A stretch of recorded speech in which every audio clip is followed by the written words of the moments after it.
শুধুমাত্র একটি মেসেজ পাওয়ার অপেক্ষায় অর্ধরাত পর্যন্ত জেগে থাকা, একটিবার তার কণ্ঠস্বর শোনার জন্য মনের চরম ব্যাকুলতা, একটি রিপ্লাইয়ের আশায় সারাটা রাত জেগে থাকা। প্রথম দিকে তার প্রতি তেমন একটা দুর্বলতা কাজ না করলেও দিন দিন অনেক বেশি দুর্বল হয়ে পড়া, তাকে হারানোর ভয়ে চোখের অঝরে অশ্রু ঝরে পড়া। কিন্তু আজ তার কাছে আপনার এসব শুধুই আলগা ইমোশন আর পাগলামো। খুব চেষ্টা করেছিলেন তাকে হালালভাবে পাওয়ার, কিন্তু অবশেষে কোনোভাবেই সে আপনার হলো না। বুকের মাঝে হাজারটা কষ্ট চাপা রেখেও চুপ হয়ে গেলেন আপনি, একদম চুপ। মাঝে মাঝে কিছু প্রশ্ন আপনাকে খুব করে নাড়া দেয়। সে আমার সাথে কেন করলো এমনটা? আমি তো তাকে হালালভাবে চেয়েছিলাম, তাহলে আল্লাহ আমায় তাকে কেন দিল না?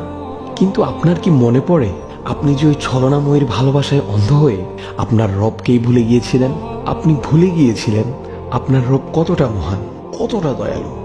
আপনি এত বড় একটি পাপে জড়িত থাকার পরও আপনার রব আপনাকে ধ্বংস করে দেননি, আপনাকে তার রহমতের ছায়া থেকে বিতাড়িত করেননি, সমাজের কাছে অপমানিত করেননি।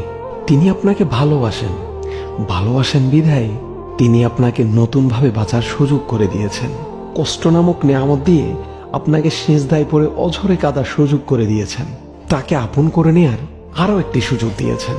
যে আপনার জন্য অকল্যাণ তাকে আপনার থেকে দূরে সরিয়ে দিয়েছেন। আবারও তিনি আপনাকে মনে করিয়ে দিয়েছেন, আমার বান্দা, ভেঙে পড়ো না, নিরাশ হও না। আউযু বিল্লাহি মিনাশ শাইতানির রাজিম। ওয়ালাসাউফা ইউতিকা রাব্বুকা ফাতারদা। শীঘ্রই তোমার রব তোমাকে এত দিবেন যে তুমি খুশি হয়ে যাবে। সূরা দুহা আয়াত নাম্বার 5। ফিরে আসুন মহান রবের কাছে, তিনি ছাড়া আপনার আর কে বা আছে?